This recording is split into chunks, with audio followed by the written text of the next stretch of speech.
Hi friends, welcome to Saranya Veetu Samayal.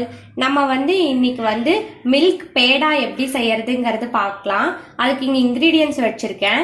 என்னென்னன்னு பாத்தீங்கன்னா இங்க பட்டர் வச்சிருக்கேன். இது ஒரு 50 கிராம் பட்டர். இது unsalted பட்டர். உப்பு இல்லாத பட்டர் வச்சிருக்கேன் ஒரு 50 கிராம். condensed milk ஒரு 150 கிராம் வச்சிருக்கேன். அப்புறம் மில்க் பவுடர் ஒரு 200 கிராம். இது ஒரு 200 கிராம் டம்ளர். அதனால ஒரு டம்ளர் ஃபுல்லா மில்க் பவுடர் வச்சிருக்கேன். நீங்க எந்த பிராண்ட் வேணாலும் நீங்க யூஸ் பண்ணிக்கலாம். இது பாத்தீங்கன்னா ஒரு 2 ஸ்பூன் வெதுவெதுப்பான பால்ல குங்குமப்பூ கலந்து எடுத்து வச்சிருக்கேன்.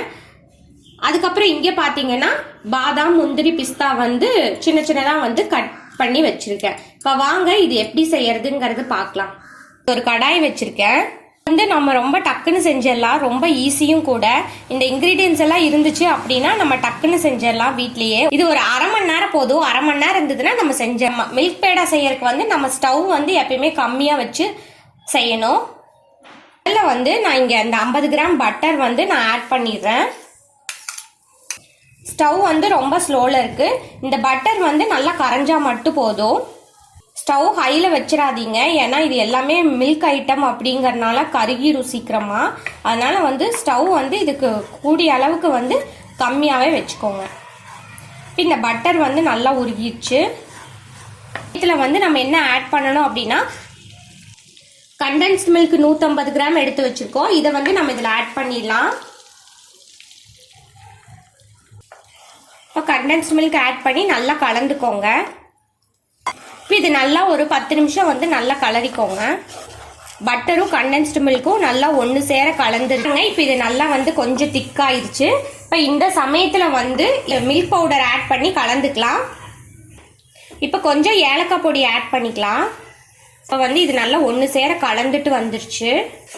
பாருங்க, இந்த அளவுக்கு கன்சிஸ்டன்சி இந்த அளவுக்கு வரணும். இப்போ நம்ம ஸ்டவ் ஆஃப் பண்ணிடலாம். இது நல்லா கலந்து விட்டுக்கோங்க.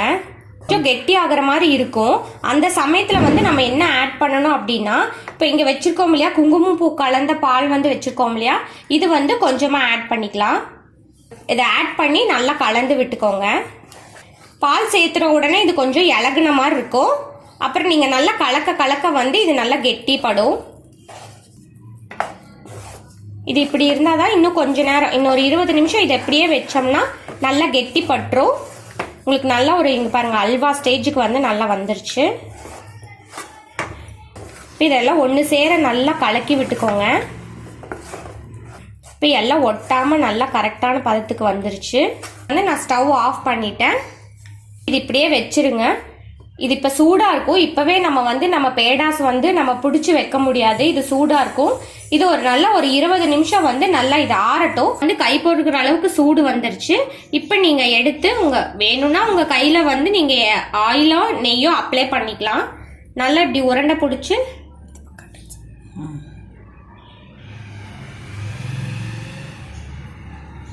வச்சிங்கன்னா சரியா இருக்கும். இப்படி உங்களுக்கு எந்த ஷேப்பில் வேணுமோ அந்த ஷேப்பில் நீங்கள் உருண்டை பிடிச்சிக்கலாம்.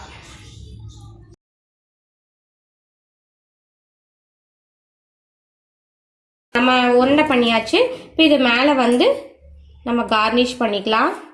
இதில் முந்திரி பாதாம் பிஸ்தாலாம் இருக்குது. இப்போ நம்மளுடைய மில்க் பேடா நல்லா ரெடி ஆயிடுச்சு. இதே மாதிரி மெத்தடில் நீங்கள் செஞ்சு பார்த்து ட்ரை பண்ணிவிட்டு எப்படி இருக்குன்னு உங்கள் ஃபீட்பேக்ஸ் கமெண்ட்ஸ் என் கூட ஷேர் பண்ணிக்கோங்க. உங்கள் எல்லாத்துக்கும் சரண்யா வீட்டு சமையல் சார்பாக அட்வான்ஸ் தீபாவளி விஷஸ்.